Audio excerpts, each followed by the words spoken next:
और समय का ठीक ठीक परिज्ञान नहीं था। रात्रि के 2 बजे ही स्नान करने चले गए। नींद खुल गई, उन्हें लगा कि सवेरा हो गया और चले गए जमुना में स्नान करने। रात्रि के 2 बजे आसुरी वेला होती है। उस समय वरुण के सेवक असुर जल में विचरण करते हैं। उस समय नदी में और सरोवर में प्रवेश नहीं करना चाहिए। नंद बाबा चले गए स्नान करने। वरुण के सेवकों ने देखा और नंद बाबा को वरुण पास में बांध लिया और लेकर के वरुण लोक चले गए। नंद बाबा लौट करके नहीं आए। सवेरा हो गया, सब ढूंढने लगे बाबा कहां गए। बोले स्नान करने गए थे, चलो ढूंढते। सब गोप ग्वाल बाल जमुना के तट पर आए तो देखते हैं बाबा के वस्त्र रखे हैं, लोटा रखा हुआ, लाठी रखी हुई, बाबा नहीं। बोले लगता है बाबा डूब गए, बह गए। कपड़े तो रखे हैं, लाठी भी रखी है, बाबा नहीं। भगवान श्याम सुंदर कृष्ण आए और भगवान ने कहा नहीं नहीं, बाबा डूबे नहीं है, बाबा बहे नहीं है।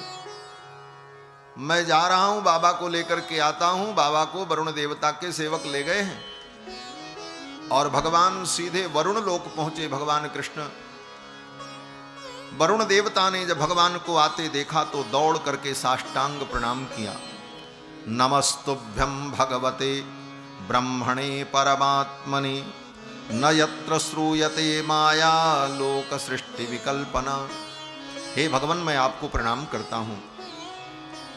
आपने अनुग्रह किया, मेरे वरुण लोक में आपके चरण पड़े, मेरा ये लोक भी धन्य हो गया। और वरुण को समझने में देर नहीं लगी कि ये क्यों आए हैं, क्या कारण है। और तुरंत वरुण देवता ने भगवान को प्रणाम करते हुए क्षमा मांगी।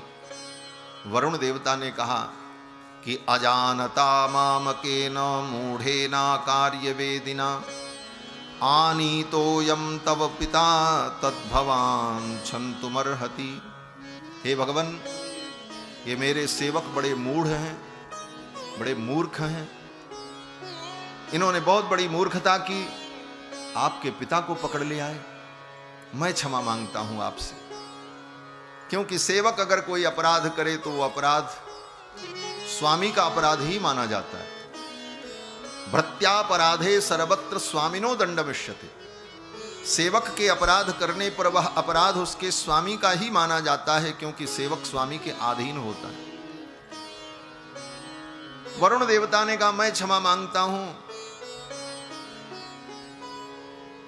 और ये कहते हुए वरुण देवता ने नंद बाबा को वरुण पास से मुक्त करके भगवान को सौंप दिया।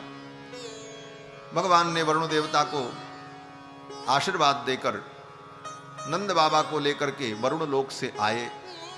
ये घटना जब हुई तो ब्रजवासियों को बड़ा आश्चर्य हुआ।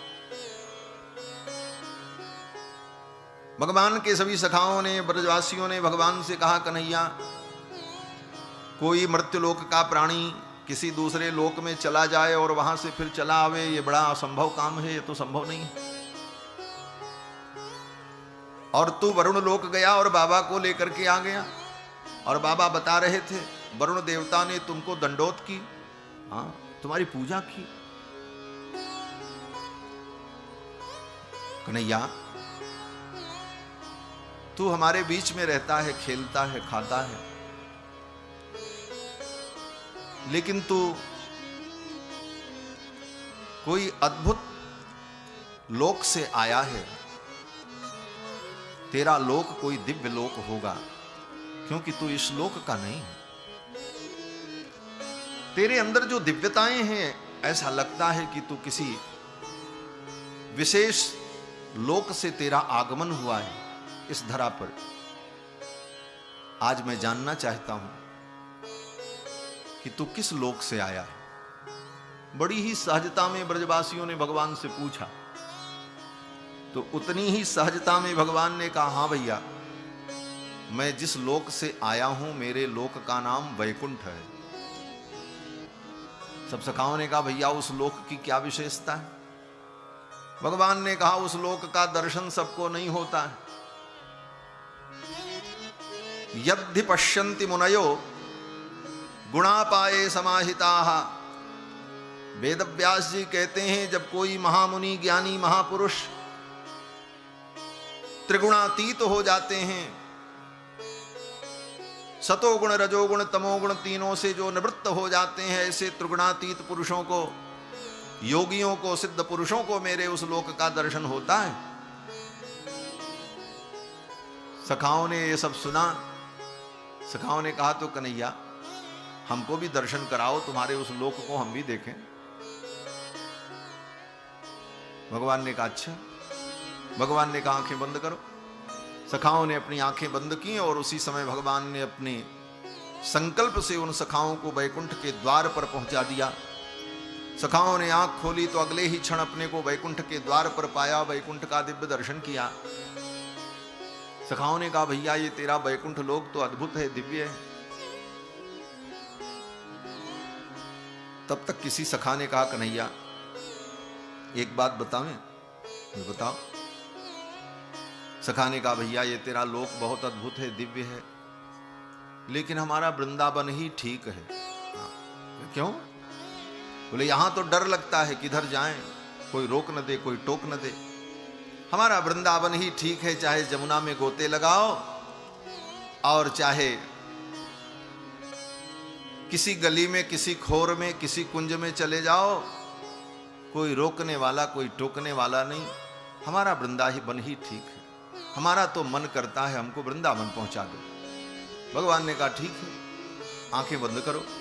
सखाओं ने आंख बंद की और उसी क्षण भगवान ने अपने संकल्प से उनको पुनः वृंदावन में उपस्थित कर दिया। कहते हैं इस प्रकार भगवान ने एक क्षण में ब्रजवासियों को अपने निज धाम का दर्शन करा करके वृंदावन में पुनः उपस्थित कर दिया। अब इस लीला में उन ब्रजवासियों को भगवान वैकुंठ लेकर के गए कि उन ब्रजवासियों के लिए वैकुंठ को यहीं लेकर के चले आए। भगवान के लिए सब संभव है, बस इतना ही है कि भगवान कर्तुम अकर्तुम अन्यथा कर्तुम समर्थ हैं।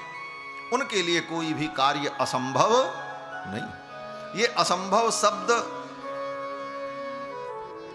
भगवान के लिए नहीं, ये संसार के लोगों के लिए और लोगों के लिए असंभव शब्द है। भगवान के लिए कुछ असंभव नहीं।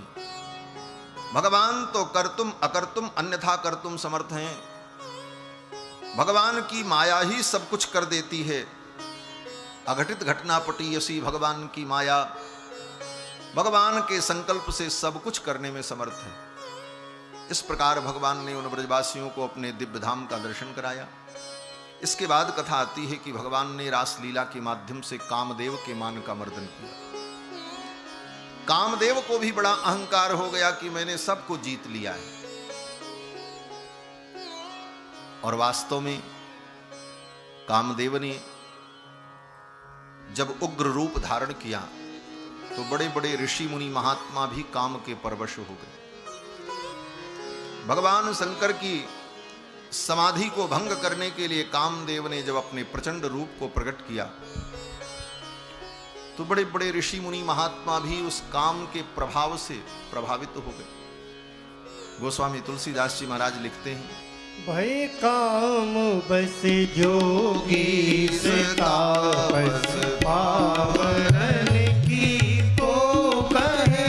भय काम बस जोगी तापस पावन की को कहे। देख ही चराचर नारी में ब्रह्म में देखत रहे। देख ही चराचर नारी में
भये काम बस जोगी स तापस।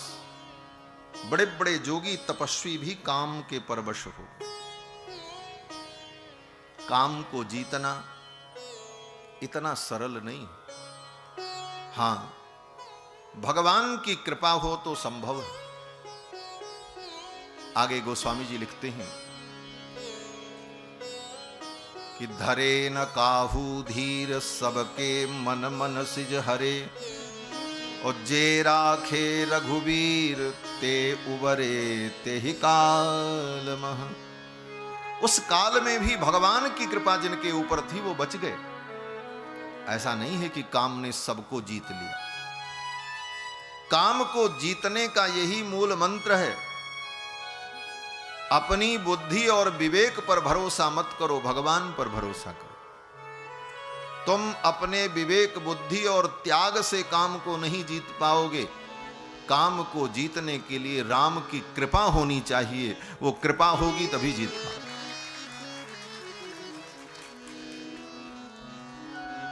अपने बुद्धि, विवेक और त्याग से अगर जीतने की कोशिश भी की तो अहंकार भी आ जाएगा। हमने तो काम पर विजय पा लिया, और परिणाम उसका यही होगा कि वह अहंकार क्षण भर में चूर हो जाए। इसलिए भरोसा भगवान का ही करना चाहिए। जे राखे रघुवीर ते उबरे ते ही काल में। कामदेव को बड़ा दर्प हो गया। देवर्षि नारद मिले। नारद जी ने कहा, रे कंदर्प कहां जा रहे हो? कामदेव ने कहा, कोई लड़ने वाला नहीं मिलता, सब मुझसे हार गए। कामदेव ने नारद जी की भी चुटकी ले ली। बोले, आप भी तो विश्व मोहिनी के चक्कर में पड़ गए थे। आज भी रामायणी लोग रामायण के प्रवचन में नारद मोह का वर्णन करते हैं। विश्व मोहिनी का हाथ देखने गए और मोह में पड़ गए, और इतने मोह में पड़े कि भगवान से जाकर के कहा, प्रभु अब कोई रास्ता नहीं है, आप अपना स्वरूप हमें दे दो जिससे वो विश्व मोहिनी मेरा वर्ण कर ले, क्योंकि अब उसके बिना मैं रह नहीं सकता। नारद जी की ये स्थिति हो गई। भगवान ने कहा, मेरे पास क्यों आए? तो नारद जी ने कहा, मैं आपका दास हूं, कहां जाऊं? जेहि विधि नाथ होय हित मोरा, करहु सुबेगी दास में तोरा। दास आपका हूं, जाऊं कहां? नारद जी ने जो पहले कहा था, भगवान ने उस पर ध्यान नहीं दिया। नारद जी ने कहा, वो विश्व मोहिनी मुझे बहुत अच्छी लगती, उससे मेरा ब्याह हो जाए, इसलिए आपकी सुंदरता, आपका ये सौंदर्य मेरे अंदर आ जाए, यही मैं मांगने आया हूं। इन सब बातों को भगवान ने सुना, लेकिन भगवान को सबसे अच्छी बात क्या लगी? नारद जी की एक बात भगवान को बहुत प्यारी लगी, जो नारद जी ने अंत में कहा। और क्या कहा? हे प्रभु, मैं आपका दास हूं। जेहि विधि नाथ होय हित मोरा, करहु सो बेगी दास में तोरा। मैं आपका दास हूं, चाहे अच्छा हूं चाहे बुरा हूं, जो कुछ हूं आपके सामने हूं, आपके सामने आया हूं। आपसे मैंने कुछ छिपाया नहीं है, जो कुछ कहना था आपसे मैंने कह दिया। यह निश्चलता नारद जी की भगवान को इतनी प्रिय लगी। भगवान ने कहा, कुछ भी हो, नारद मेरा है, और अगर इसके मन में विकार आया है तो मैं इसकी रक्षा करूंगा। भगवान ने कहा, जेहि विधि होई हैं परमहित नारद सुनहु तुम्हार, सो हम करब न आन कछु मृषान बचन हमार। कुपथ माग रुज व्याकुल रोगी, देहि न वैद्य सुनो मुनि जोगी। और भगवान ने सारी योजना बनाई और अपने भक्त देवर्षि नारद को बचा लिया। ऐसी लीला, बंदर बना दिया। आए थे सुंदर बनने, बना दिया बंदर।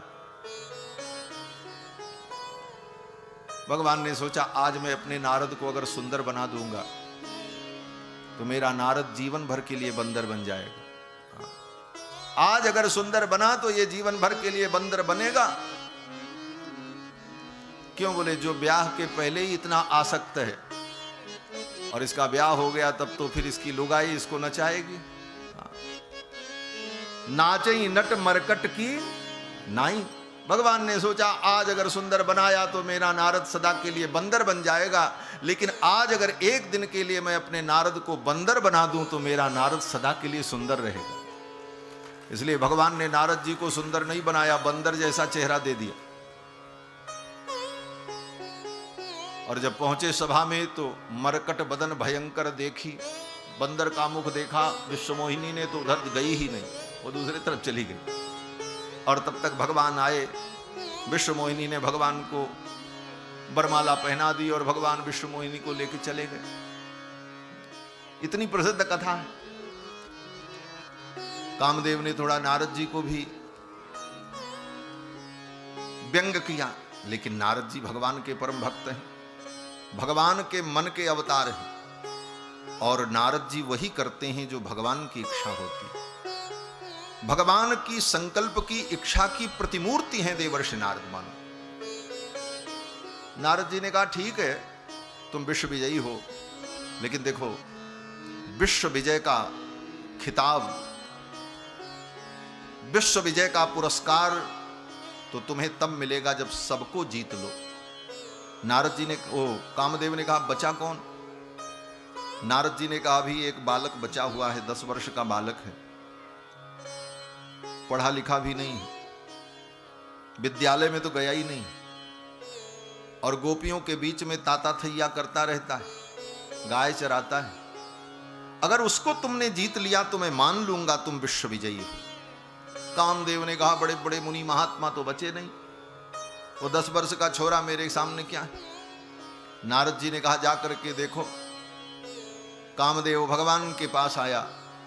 भगवान तो चाह ही रहे थे कामदेव आवे और लीला का उपक्रम हो और कामदेव के मान का मर्दन हो। और भगवान ने कामदेव से कहा ठीक है, शरद पूर्णिमा की रात्रि में जमुना के तट पर वंशी बट पर हजारों हजारों गोपियों के मध्य में, सहस्रों सहस्रों गोपियों के मध्य में मैं अकेला पुरुष रहूंगा, तुम अपने परिकर के सहित आ जाना और वहीं निर्णय होगा कौन विजयी होता है। भगवान ने कामदेव को निमंत्रण दे दिया। शरद पूर्णिमा आई, आश्विन मास की पूर्णिमा तिथि, शरद की वो रात्रि, और भगवान ने रास लीला का उपक्रम किया। 5 अध्याय में भगवान की रास लीला का वर्णन श्री सुखदेव जी ने राजा परीक्षित को सुनाया है।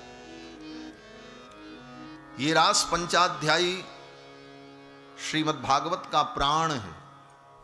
जैसे हमारे आपके शरीर में 5 प्राण होते हैं, प्राण अपान व्यान समान उदान, पंच प्राण, उसी प्रकार श्रीमद् भागवत का ये 5 प्राण है रास पंचाध्यायी, ये 5 अध्याय। 5 अध्याय में सुखदेव जी ने भगवान की रास लीला का वर्णन किया है, और ये बड़ी रसमयी, मंगलमयी, आनंदमयी लीला है, विशुद्ध लीला है। इस लीला में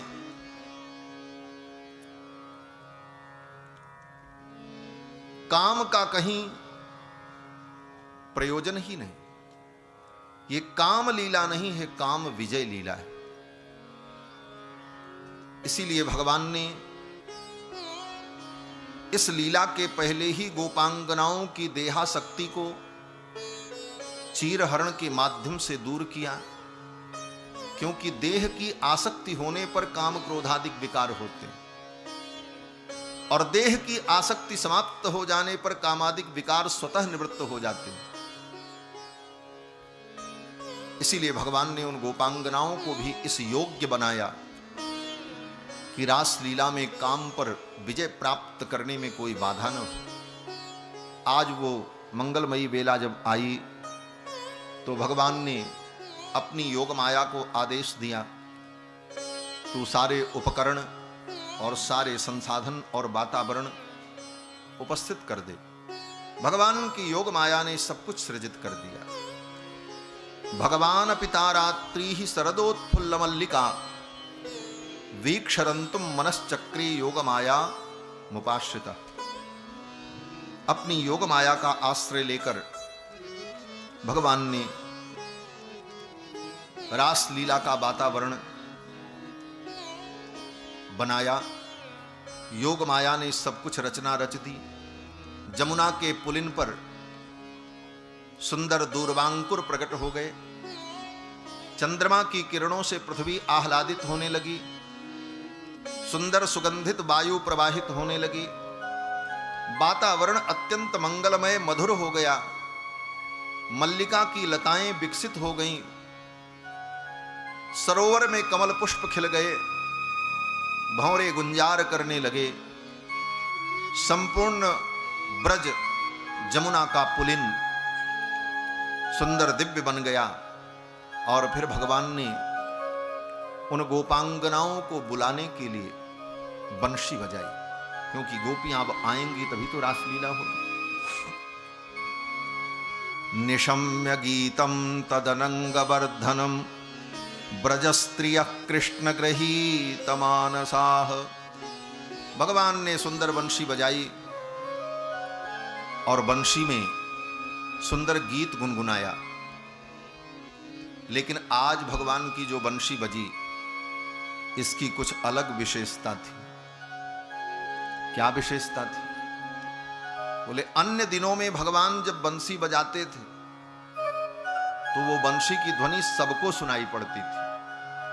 पशु भी सुनते थे, पक्षी भी सुनते थे, गोपियां भी सुनती थीं, गोप ग्वाल बाल भी सुनते थे, देवता गंधर्व भी सुनते थे, यहां तक कि पत्थर भी सुनते थे। श्री सूरदास जी कहते हैं, जब हरि मुरली नाद प्रकाशी, भगवान जब मुरली नाद करते तो पाहन जलज विकासी, पत्थर पर भी कमल खिल जाते, जमुना का जल स्थिर हो जाता। भगवान के वंशी की ध्वनि से चराचर आप्यायित हो जाता। ये बंशी की ध्वनि में इतना चमत्कार क्यों था? कहते हो बंशी की ध्वनि के रूप में ब्रह्मानंद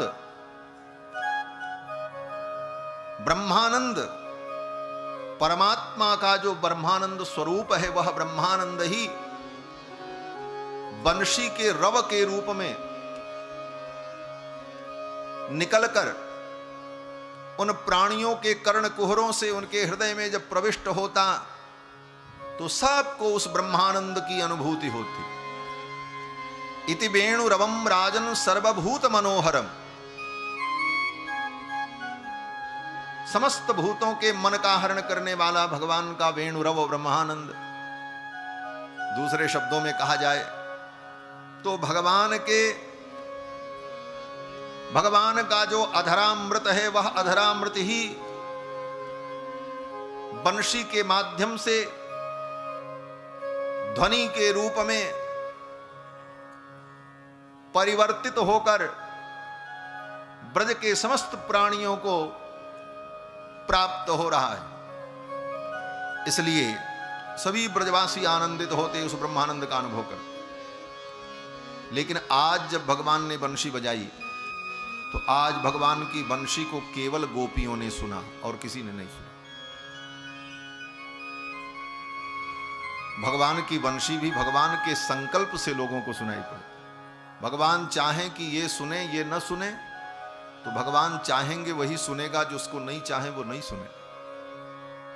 भगवान ने आज जब बंसी बजाई रासलीला में गोपियों को बुलाने के लिए, तो केवल गोपियों ने सुना। और गोपियों में भी उन्हीं गोपियों ने सुना जो कृष्ण को प्रियतम के रूप में चाहती थी। ब्रजस्त्रियः कृष्ण गृहीत मानसा, जिनके मन को, जिनके चित्त को कृष्ण ने हरण कर लिया था, जिनका मन भगवान कृष्ण में समर्पित था, उन गोपांगनाओं ने ही वंशी की ध्वनि को सुना और भगवान की वंशी की ध्वनि को सुनकर गोपांगनाएं अपने अपने घर के कार्य को छोड़ करके चल पड़ी। रात्रि के ठीक 12 बजे जो जैसे थी उसी प्रकार चल पड़े। बड़ा लंबा प्रसंग है, केवल मूल बात हम कहते हैं। कोई गोपी गाय दूह रही थी, बंशी की ध्वनि सुनाई पड़ी, आधा दूध निकाला था, दूध का बर्तन वहीं छोड़ दिया जमीन में, गाय के पैर में रस्सी बंधी है, बछड़ा उधर बंधा है, वहीं से उठी और वहीं से सीधे चल पड़ी। ये नहीं कि थोड़ा दूध बचा है चलो निकाल लें और दूध को घर में रख दें और घर और बंद करें तब चलें, ऐसा नहीं, वहीं से चल पड़ी। दुहंत्यो भी अयुः काश्चित दोहम हित्वा समुत्सुकाः, दोह पात्र को वहीं छोड़ दिया और चल पड़ी। कोई गोपी चूल्हे पर दूध गर्म कर रही थी, बंशी की ध्वनि सुनाई पड़ी, दूध को चूल्हे पर ही छोड़ दिया। अब वो जले चाहे गिरे कोई मतलब नहीं, चल पड़ी। कोई गोपी अपने बच्चे को दूध पिला रही थी, पाययन्तः शिशून् पयः, उस भूखे बच्चे को बिस्तर पर ही छोड़ दिया, उसका पेट अभी भरा नहीं था, 2 घोंट भी दूध नहीं पी पाया था वो बच्चा, लेकिन बंशी की ध्वनि सुनाई पड़ी, उस भूखे बच्चे को छोड़ दिया, चल पड़ी कृष्ण के प्रेम में। कोई गोपी अपने घर में मार्जन कर रही थी, सफाई कर रही थी, भगवान की बंशी की ध्वनि को सुना और चल पड़ी। ये तो 2-3 उदाहरण सुखदेव जी ने दिया, ऐसी कितनी गोपियां थी। और वो जो कुछ काम कर रही थी उन कामों को वहीं छोड़ा और चल पड़ी। और क्या छोड़ा? बोले जो कुछ भी गोपियों ने छोड़ा अपने कार्य को और अपने घर को, उसके लिए 2 ही शब्द पर्याप्त हैं। गोपियों ने भगवान के लिए काम और धाम दोनों छोड़ा। धाम माने घर और काम माने घर की सारी जिम्मेदारियां, घर के सारे कार्य। जैसे मिथिला में भगवान श्री राम जब पधारे जनकपुर में तो वहां के लोग धाये धाम काम सब त्यागी, मनहु रंक निधि लूटन लागी। उसी प्रकार ब्रज की गोपांगनाएं अपने काम और धाम को छोड़ करके चल पड़ी। ये काम और धाम छूटे तभी तो राम मिलते हैं, यही छूटना बड़ा कठिन। लोग कहते महाराज बहुत काम धाम है, क्या करें, काम धाम से फुर्सत नहीं मिलती। बोले काम धाम से जब फुर्सत मिलेगी तभी राम मिलेंगे। धाये धाम काम सब त्यागी, मनहु रंक निधि लूटन लागी। गोपांगनाएं भी अपने काम को छोड़ देती हैं और धाम को भी छोड़ दिया, धाम माने घर, और चल पड़ी कृष्ण। क्या संकेत है? बोले संकेत यही है कि भगवान के चरणों में जाने के लिए किसी तैयारी की जरूरत नहीं। आप जहां हो, जैसे हो, वहीं से आपकी भगवद यात्रा प्रारंभ हो जाए। भगवान के चरणों में जाने के लिए किसी तैयारी की जरूरत नहीं। और दूसरी बात, भगवान की यात्रा में अगर चलना चाहते हो और इस यात्रा में तुम अपने गंतव्य तक, भगवान के चरणों तक पहुंचना चाहते हो, तो तुम्हारे चले जाने के बाद क्या होगा, काम कैसे होगा, धाम कैसे बचेगा? बोले इसकी चिंता छोड़ करके जाना होगा। गोपियां जब चली तो काम और धाम की चिंता को छोड़ करके चली। उन्होंने ये नहीं सोचा कि मेरे जाने के बाद दूध कौन दुहेगा, मेरे जाने के बाद दूध कौन गर्म करेगा, मेरे चले जाने के बाद घर में झाड़ू कौन लगाएगा, मेरे चले जाने के बाद बच्चे को दूध कौन पिलाएगा, इसकी चिंता नहीं। यही चिंता हमें भगवान के चरणों तक जाने में रोक देती। लोग कहते महाराज हम नहीं करेंगे तो कौन करेगा, और कैसे छोड़ के चले जाएं महाराज, काम बहुत है। एक दिन सब छोड़ के जाना ही पड़ेगा, तब भी ये काम होगा। हमारे आप जैसे करोड़ों अरबों खरबों अनंत लोग इस दुनिया में आए और चले गए, कोई काम बंद नहीं हुआ, सारे काम आज भी चल रहे हैं। किसी के बिना कोई काम कभी रुकता नहीं है। क्यों? बोले सारी सृष्टि चलाने वाले भगवान बैठे, वो सब चला रहे हैं। भगवान की शरण में जाने के लिए इन चिंताओं को छोड़ना पड़ता है, और ये चिंता छूट जाए तभी जीव भगवान के चरणों तक पहुंचता। गोपियां सब की चिंता छोड़ करके चल पड़ी। अब दूसरी परिस्थिति जो आई वो बड़ी विकट परिस्थिति है। गोपियां जब चली अपने अपने घर से, ज्यों ही अपने घर से निकली, उनके घर के जो पुरुष थे वो लठ लेकर के खड़े हो गए। अरे कहां जा रही हो? तावार्यमाणा पतिभिः पितृभिः भ्रातृबंधुभिः। उनके भाई बंधु पिता जो परिवार के लोग थे वे लोग सामने आ गए, बोले कहां जा रही हो? गोपियों ने कहा मैं जाने दो। परिवार के लोगों ने कहा ये आधी रात में कहां जाओगी? क्योंकि वंशी की ध्वनि तो केवल गोपियों को सुनाई पड़ी। अगर उन गोपों को सुनाई पड़ती तो उनको पता चलता कि चलो कृष्ण की बंसी बज रही इसलिए ये जा रही हैं, और गोपियां बताती भी नहीं। और रात्रि के 12 बजे कोई स्त्री अपने घर से निकल करके अचानक चल पड़े तो स्वाभाविक है कि परिवार के पुरुष वर्ग के लोग